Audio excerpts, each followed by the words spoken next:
What's going on, guys? Dare here with Fantasy Football Advice, coming at you with another fantasy football video. Today, we got a good one for you guys. We're going to be going over 5 players that are currently being overlooked in drafts. In fact, each wide receiver and running back that we bring up in today's video is currently being drafted outside of the top 40 at their position. If anything, that should just tell you exactly how stacked we are at both running back and wide receiver. The position now more than ever is as deep as we've ever seen it, and for those reasons, we're seeing the value inflated on positions like quarterback and tight end. We'll touch a bit more on that later. Before we do though, stat of the day. We got some big news for you guys when it comes to the stat of the day. We wanted to make it more engaging, get you guys more involved in other platforms. So with that being the goal, we have now decided we are also going to be posting the stat of the day question not only on YouTube, but also on Twitter. And one winner from each platform will be featured in the following day's video. Today's winner is Fantasy Realist. As you can see, we don't have a Twitter winner today, but you can definitely expect to see it in tomorrow's video. So if you guys don't follow us on that platform, definitely check it out. Our handles are in the bottom right corner. Yesterday's stat of the day question was Nick Chubb actually ranked first in rushing yards over expectation per attempt. Which player was it that ranked second right behind him? The correct answer was actually J.K. Dobbins. Fantasy Realist, you nailed this one. As for today's stat of the day, which running back with at least 100 carries had the highest percentage of runs on first down? Once again, that's which running back with at least 100 carries had the highest percentage of rushes on first down. Leave your answer in the comments section down below. We'll be happy to let you know who wins in tomorrow's video. With all of that out of the way, let's hop right into the video. The first player we have on our overlooked list is Mike Williams of the LA Chargers. Currently, Mike Williams is going at around the 50th wide receiver off the board. That ADP comes with a bit of a shock factor because even though 2020 was technically Mike Williams' worst season as a pro, excluding his rookie year, when he was performing his worst, his final fantasy finish for the 2020 season was the wide receiver 46 in PPR leagues and the wide receiver 42 in standard. If you ask me, there are numerous reasons why Mike Williams can improve and showed a lot of those on the field down the stretch. So for him to be ranked 5 to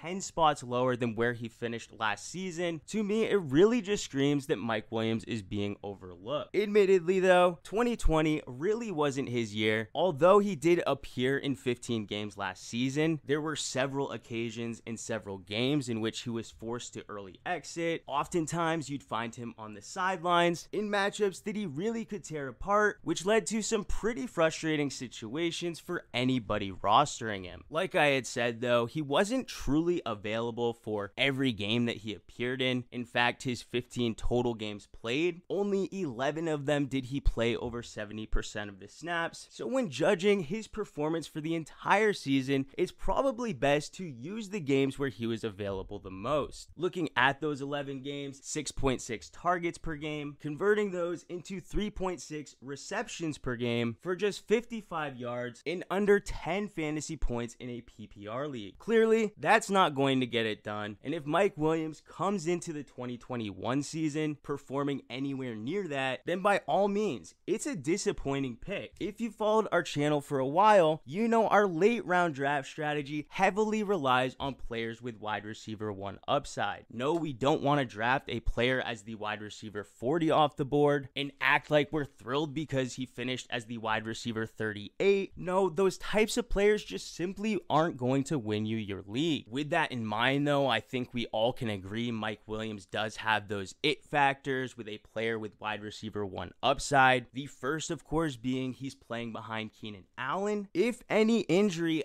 did happen to Keenan Allen, something we caught a glimpse of last year with Justin Herbert on the field as well, Mike Williams, his involvement and his target market share, it could skyrocket, immediately making him an every week starter. An injury to Keenan Allen though is not not necessary for him to smash where he's currently going in drafts. Justin Herbert himself could certainly support 2 fantasy relevant wide receivers. And while no, we're not heading into the season with those expectations, I think we all can admit that from what we saw from Justin Herbert in what was just his rookie season, improvement from 2020 to 2021 is a much more likely outcome than Herbert and the other pieces around them regressing. Alright guys, we're moving over to the next player, Irv Smith Jr. of the Minnesota Vikings. Currently, Irv Smith has an ADP of the TE15, and initially, I can see some people thinking that is pretty expensive. This is, of course, a player who's never eclipsed 400 receiving yards, just a third-year tight end, a position that takes longer to develop, who has been fighting for snaps behind Kyle Rudolph, something that certainly had to limit his development. As for this upcoming season, expect one of the main focuses to be on getting volume in his direction. Irv Smith, proven to be one of the best at translating targets into fantasy points, you can guarantee any uptick in volume to directly result in fantasy points. Believe it or not, Irv Smith only received over 4 receiving targets in just 1 game all last season. Despite that, he had 2 multi-TD games, averaged over 12 fantasy points per game through the final 6, while also playing well enough for the team to feel comfortable in letting go of Kyle Rudolph. Before we do move into the next player, my prediction for Irv Smith this upcoming season is a back-end TE1. I think when all the dust settles, that's where he'll finish. Does that mean I want to start him each and every week as my TE1? No, I really don't see him having the consistency to not hurt me in certain situations, but in the right matchups, he definitely has the potential to pop off. For that, I do think that he has upside when it comes to end of season ranking. There will be some good weeks, but I feel Irv Smith, over many other tight ends in the league, has a ton of upside that not many can match. Alright guys, we're moving on to the next player, a running back, Rashaad Penny of the Seattle Seahawks. One thing to keep in mind with this Rashaad Penny pick is that a lot could change between now and the end of free agency, the end of the NFL draft. Clearly, Seattle is moving away from Chris Carson. That is one of the main factors in which boosts the value of Rashaad Penny. However, if the Seattle Seahawks sign Mike Davis, it wouldn't necessarily kill the value of Rashaad Penny. They would compete, of course, but if they bring in somebody who's more of a guarantee, somebody like Aaron Jones, somebody who is a proven producer that will immediately be given the job without having to earn it, in that case, I likely would not be wasting a pick on Rashaad Penny. Now that the PSA is over, let's back things up and talk about the current situation with Chris Carson exiting in free agency and the Seattle Seahawks currently without a running back. It's not as if they literally have no running backs. To name a few, we have DJ Dallas,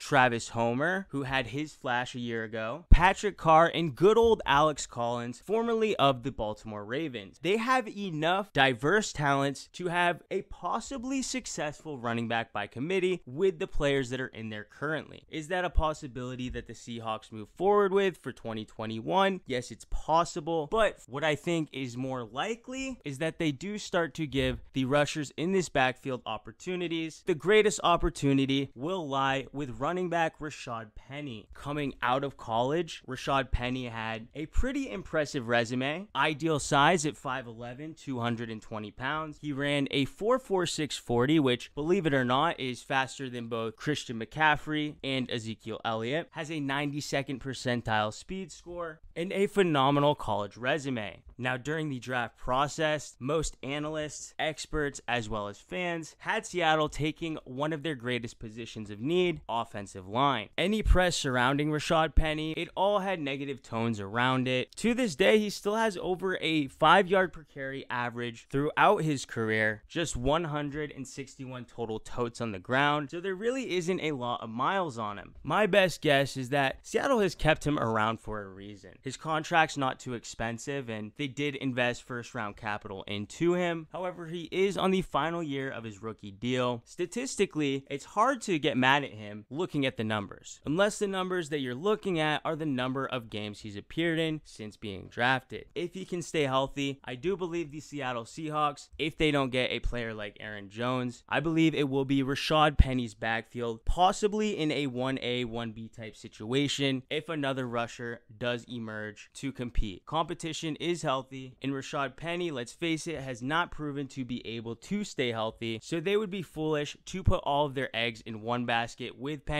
without, of course, having a backup plan.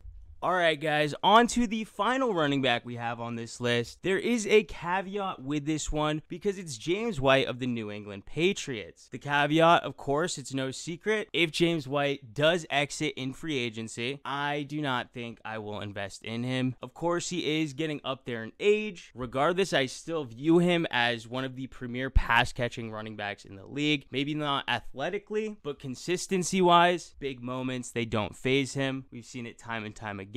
He is coming off of his worst season as a pro, excluding his rookie year. Now, a lot of people will be quick to throw Brady's name out there. Yes, it is true. James White has spent his entire career receiving passes from Tom Brady. I do also believe there would be a Brady bump in this situation. That long-term training and success, it can't just be rebuilt with a new quarterback overnight. But I do believe the production from him that we saw last season is virtually his floor while healthy. I can't imagine that the offense could potentially perform worse than it did in 2020. I'm not going to put all of the blame on James White. Now, if you're just trying to extract value and get a player in your fantasy draft to outperform where you drafted him, James White in New England could potentially be that guy. Currently, he has an ADP of the 50th running back off the board. Last season, the worst season offensively he's dealt with, he was the 42nd best running back. So unless he gets replaced in the draft, completely benched in favor of another rusher, then I just don't see him not exceeding where he's currently going based on ADP. So in my opinion, a clear case of a player being overlooked. Alright guys, we are now into the final player in today's video, and I don't want to say I saved the best for last, but I really do like this player for this upcoming season, and I can't believe his ADP is this low. Currently coming in as the wide receiver 47, we have Jacksonville Jaguars Laviska Shenault. The usual first red flag I notice with players that are being overlooked is Laviska Shenault currently has an ADP that is lower than where he finished a season ago. Now, I'm not saying every player is going to improve one year over the other. A lot regressed. Injury can be thrown in there as well. But the difference is, and especially in this case of Laviska Shenault, we saw a player before our eyes improving throughout the season. In fact, he actually ended the season playing some of his best football of the entire season. It's more impressive saying that about him because he was one of the few players that looks good in nearly every game. It's difficult to really see that in the stat sheet though, because obviously there was very poor quarterback play. I'm not using that as an excuse though. I believe the majority of strong rookie wide receivers in last year's draft class did deal with poor quarterback play for the most part, but excluding the fact that he was improving throughout the season, playing some of his best football, as I had mentioned, in the final games of the year, games in which he ended the season with his final 4 games receiving no fewer than 6 targets, no fewer than 5 receptions, even cracking 11 targets, 2 games in which he caught 6 passes, and just for good measure, on a road game against a pretty solid defense in the Indianapolis Colts, he dropped 2 receiving touchdowns on them, his 4th over the final 6 weeks. With the health concerns of DJ Chark, the massive news of Trevor Lawrence going to be the quarterback of the future for this team, including next season, which is already going to be an immediate upgrade over what the Jacksonville Jaguars had last season, I can't imagine Laviska Shenault doesn't meet, exceed, or completely blow away his previous season's production. We saw immediately the difference for skill position players when Joe Burrow went to Cincinnati. I could imagine a similar type of boost for some of these offensive weapons in Jacksonville, and Laviska Shenault, in my opinion, has a solid chance to be the leading receiver on this team, especially if DJ Chark cannot get his health under control. But guys, that's gonna do it for this video. We really hoped you enjoyed. If you did, how about hitting that like button? If you're new to the channel, please hit that subscribe button. We thank you all for watching. We'll catch you on the next one.